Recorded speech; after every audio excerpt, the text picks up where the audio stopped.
respect. I want that money and power and powder. We talking season 2, episode 2 of Power Book 4 Force. Before I get too deep in, allow me to introduce myself. I am your humble and most honorable host, Real. And this episode is brought to you by Remy Martin and Coke. That VSOP, y'all. Diet Coke. Because I'm old. You know what I'm saying? Old school. Power Book 4. Force. One thing about Power. You guaranteed to see a body drop every episode. If you watch the way I watch, you find hilarity du jour in every episode.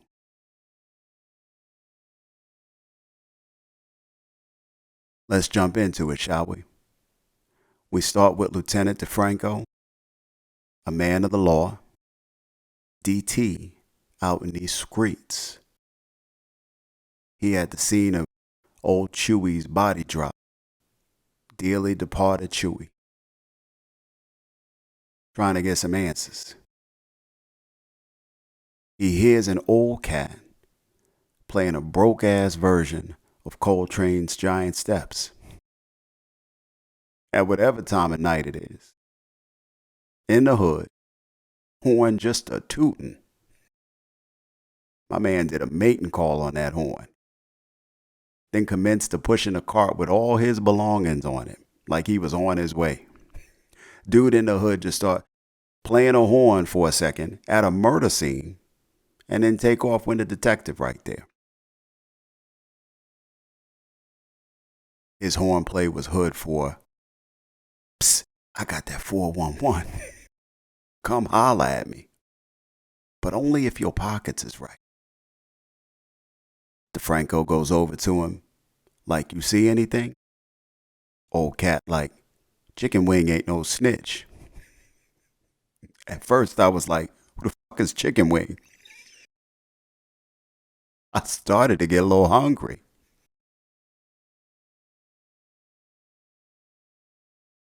He like, "Chicken wing ain't no snitch," referring to himself in third person. DeFranco whip out $20. Chicken wing like, "I said I ain't no snitch." DeFranco whip out $50. Chicken wing morphed into a damn cage bird. Turned into a damn parrot, singing, talking his ass off.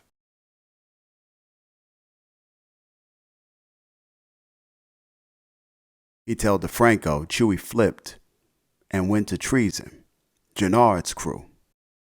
It's a dope-ass name for a set, treason. That's a dope-ass name. Chicken wing said Chewy was a pancake. I'm like, damn, I know it's been a while since I've been in somebody's street. But what the fuck is that? Now I'm confused and dead-ass hungry. I ain't figure out what a pancake was till my grits was close to ready. I digress. Power ain't been on 2 minutes, and I already got to pause and get my grub on. Tommy walk in on Diamond in the middle of some major cheek clapping. Tommy's stupid. He like, "Oh, my bad. I didn't know it was ass o'clock." Yo, when you dealing with that type of lifestyle, when you dealing with that street life, when ain't it ass o'clock? It's always ass o'clock on that street time, on that demon time. The cheek clappy scurried out of that joint, didn't she? She scurried out of that joint. Tommy came in. She grabbed panty, bra, whatever she had on, threw Diamond a peace sign, and jetted. I'm like, since when did sister start doing that? I'm like, where she gotta go so quick? She can't take a second to put them panties on first. Get herself together. She ran out of that joint like Tommy was about to take his pants down. and join in. Like Tommy came in rubbing hands together like, oh, hell yeah. She ran out of that joint like she got caught on cheetahs. Tommy damn sure did turn around and check that bare ass out, though, as she passed. She leave out. Tommy bust in to tell Diamond he took care of Chewy, which does not please Diamond one bit, who tells Tommy, this beef, this Liliana vendetta thing is bad for business. Can't do it. Jenard gathers his crew, let them know that Chewy is dead, and to hit Tommy ass up by any means necessary. In Malcolm X fashion, they in a barn somewhere shooting at old Hennessy bottles. Soon after, Diamond go down to see his brother because he know the beef is about to get turned up a notch. They pat him down, take his gun. The beef is on, brother or no brother. Diamond tell Jenard to stand down with this Tommy beef. They taking shots at each other at who sent who for who. After Diamond leave, Jenard tell his crew to chill on Tommy. Jenard got too much bad business going on to be making it worse with war. Now his crew don't know how bad the business is, so they not really trying to hear it when he say chill on Tommy. But Jenard know it. Ain't even really a point to be convinced of when Diamond say it.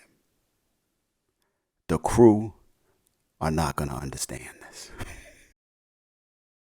The crew are not feeling what he talking about. He tell them to fall back. Lil K like, man, that. Uh-oh, sound like we got another Chewy on our hands. You already know we gonna be Chewy number 2. He talking back. His right-hand man like, you sure about this, Jenard? Which Jenard is for damn sure not sure. But he got more money, more problems right now, so killing is not his top priority. And he tells them this. Lil K is not taking this well. We find him later taking his energy out on a punching bag in Shanti gym, talking bad about Jenard, taking out all his frustrations on the bag.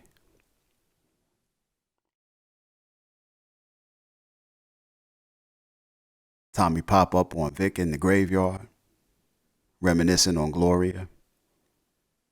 He asks Vic, why you still working with your pops? Snake in the grass, hyping up the hate on Walter. He asks about Liliana.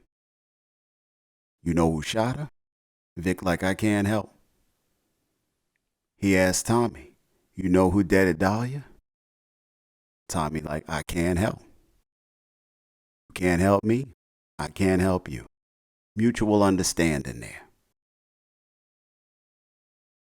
This dude, Mike Weller, a business associate of Walter's, got a bad batch of opioids he looking to have Walter sell.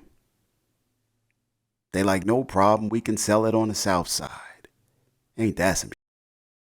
Instead of dumping this bad batch that's going to mess some folk up, knowing some folk going to come up bad off it, they going to sell it. They're going to sell it to some black folk, and Walter looks to take that on.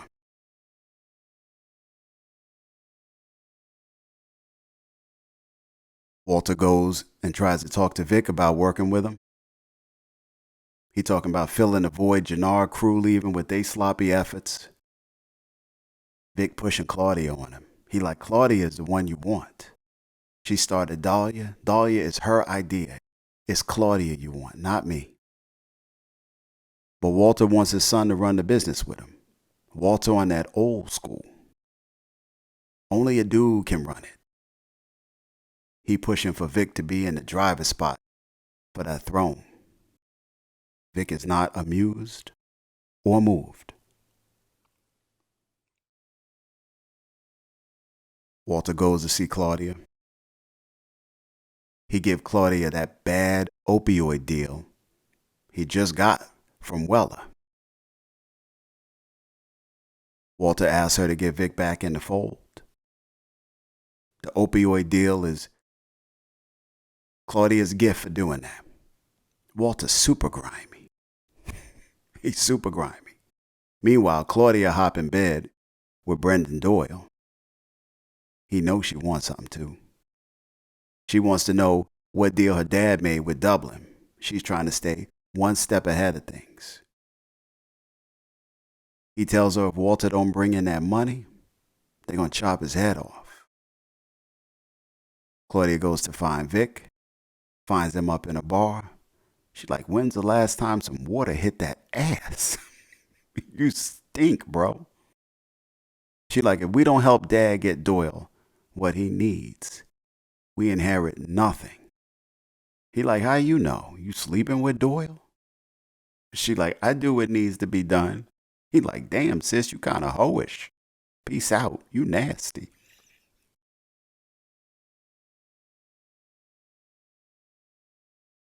Meanwhile, Vic on the decline, heavy.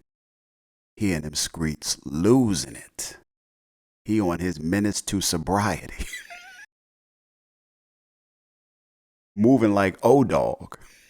He in a liquor store, opening bourbon bottles and drinking before he paid. A hoe. I mean, a real hoe. Propositions him to go in a back room in the liquor store. Not one she has paid rent to occupy. This is just on some random chance that the room happened to be open. It was open. I don't know what she was on. But Vic feeling super froggy, so he leap on the opportunity. Meanwhile, the clerk up front watching a customer work a scratch off over. He just watching him scratch off and scratch off. Vic and Debbie does Dallas in the back getting foot loose, doing some dirty dancing. She like, you want a blowjob? Didn't Claudia just say his hygiene was bygone? Damn. The store owner gets a wind of what's happening from all the slurping and burping. Comes to the door and is like, open up. Vic opens up the door with the gun to the store owner head. He on that chat like somebody who been bullied his whole life. Finally deciding to stand up for himself. He like, I will do what I want, when I want. He tell the dude to go to the register, give her $50, and he take the rest. I was just waiting for the dude to gently mumble, I feel sorry for your mother.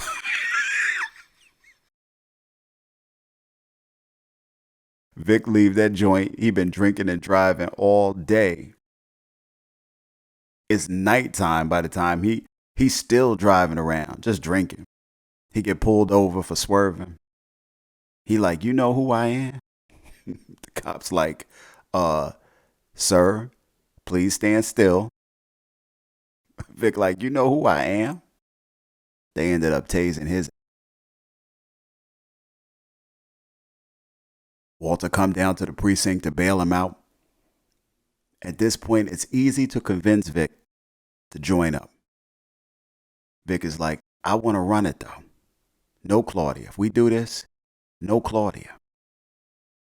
I guess he ain't like the stinky comment from the bar. Walter agrees. Claudia is pissed when she finds out. Vic on that revenge mission.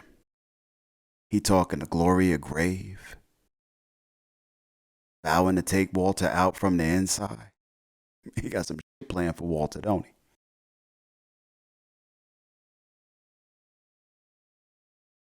Diamond P.O. creeping around. He bust up in his place of business wanting a cup of that hot piss. Diamond's like, with pleasure. Tommy back at Miguel's to drop off some cash. One of McDowell crew hit him with, "Hey yo, gringo, Julio from Queens says hello." That dude was like real pleased with himself too that he had that info. As Tommy is greeting McDowell, cats in a black truck start spraying, just hitting everybody, just on that rat-a-tat-tat. They got Uzis and everything laying down that fire. All you saw was fire from the Honda Passport or the MP. What do you see? Did I miss ya? I blow up spots like little sisters. Guam. I'm sorry, I digress. Tommy takes a hit during the melee. They take Tommy to the back to get him patched up. Guess who in the back? Guess who always in the back? Mireya. She patching Tommy up. He seemed all too pleased to be in the back too. He like, "What up, girl?" They both flirting. She tell him again, "You don't want none of this. You do not want none of this." While he back there, he overhears info about a drop McDowell is supposed to get. Tommy get to scheming. McDowell tell Tommy about his beef with the Serbs. He feeling like he can tell Tommy some things. He, getting a little closer. Tommy bringing him his money. He like what's happening. As they walk out, his grandmother pull up. Tommy speak in Tommy's way, but she is not pleased by this chatter. Now, let me not minimize. Before the grandma pulled up, they had just gotten sprayed at. So Tommy in this beef shooting with McDowell and crew trying to make it out of there alive. So quite naturally, they have just bonded. Grandma don't care. She don't know. She like, "Who was that white devil?" All I heard was bendejo, bendejo, bendejo. And you want some chili con corn?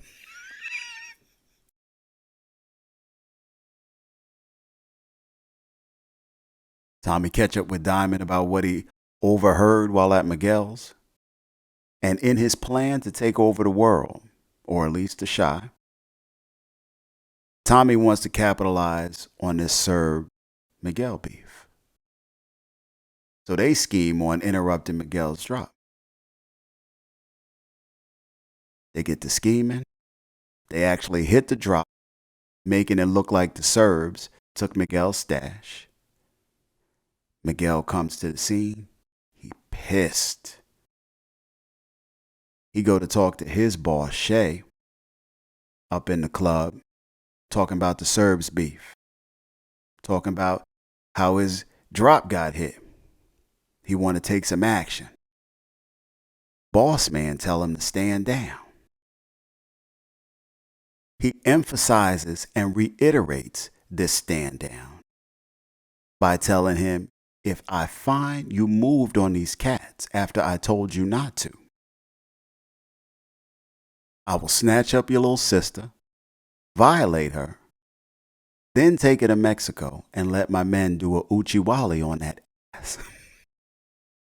Uchiwali wali, uchi bang bang. Little young thing, run up on my with your tongue ring. Hit her where she duty at, make the booty fat. Y'all knew I was going to sing Uchiwali.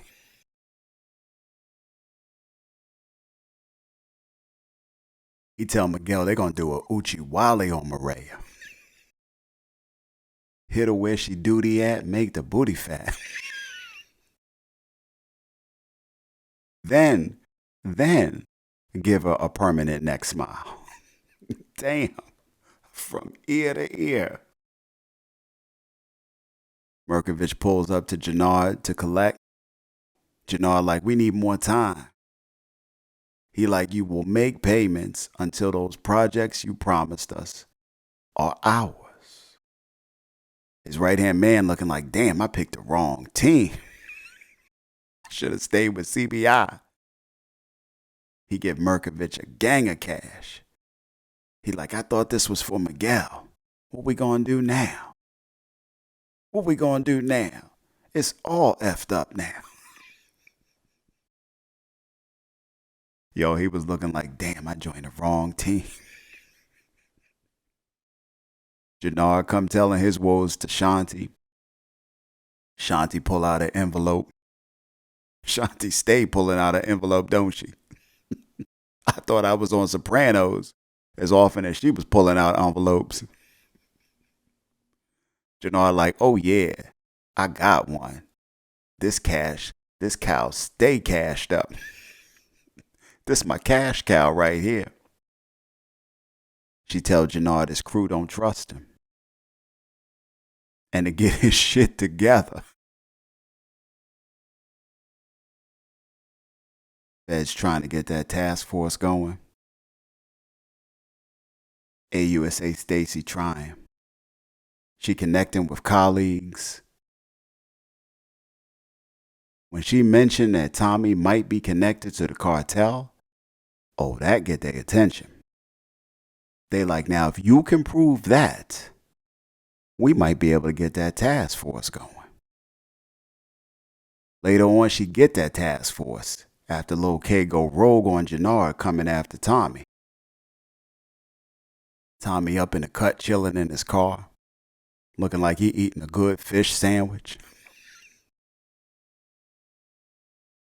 One of them lake trout joints.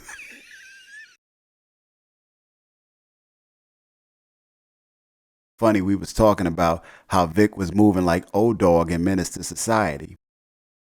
Because the song Tommy grooving to in his car is talking about, I don't know who the rapper was, but dude was like, we supposed to be brothers. What you trying to kick knowledge? Better me than the goddamn cops. You know that infamous scene from Menace to Society when Kane was jacking that fool at the Jack in the Box drive-thru. That's crazy. They rapping it. Vic living it. We connected. We connected. I'm here. I'm here with y'all. Power's my shit. Tommy getting his groove and grub on. All of a sudden, Lil K lay down hella fire on Tommy car. But he misses. And he does hit a little girl who happened to be walking with her mother. At this time, Stacy Marks up in the car with DeFranco. Looked like they just came from dinner or was on a date or something. I was like, what's going on here? They talking about the Chewy hit. Then the call came in about the current situation with the little girl getting hit from Lil K's badass aim. Look like Stacy Marks gonna get that task force. Looks like we gonna be back here next week. You better be here next week. To be continued. Peace.